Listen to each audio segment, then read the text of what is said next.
Bonjour, Léa Latrèche. Je suis écrivain, chercheur.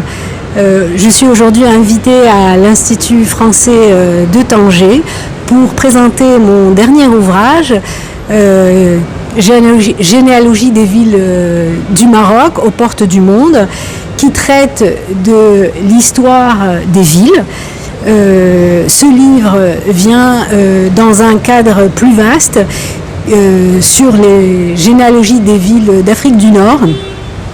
Après avoir fait un travail sur les villes d'Algérie, puis les villes de Tunisie, je clôture par les villes du Maroc.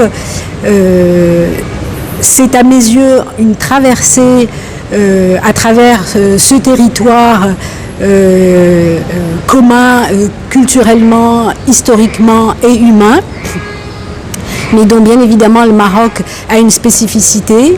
Et puis par ailleurs, il y a un livre en chantier qui va réunir ces trois ouvrages et qui va traiter des voyageurs à travers le temps, des voyageurs, écrivains, peintres, à travers le temps, dans cet espace géographique, c'est-à-dire Ibn Battuta, Léon l'Africain, Delacroix, Matisse, le père Foucault, parce que les villes s'écrivent, sont des formes bâties, mais pas uniquement, elles se lisent aussi à travers les gens qui ont traversé ces territoires, qui les ont aimés et qui nous en parlent et nous les font sentir.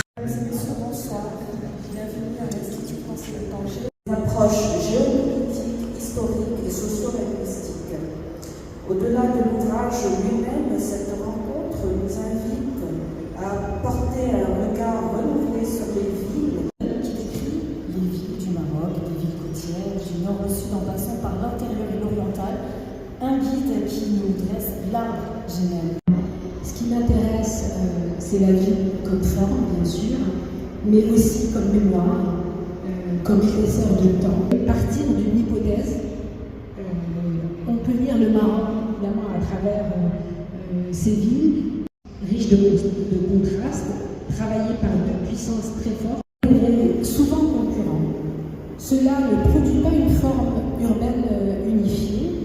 Et à chaque fois qu'en fait Léa va parler d'une ville, je vous propose de vous lire un extrait. L'histoire traverse aujourd'hui une phase charnière de son identité architecturale et mise à l'épreuve des mutations modernes.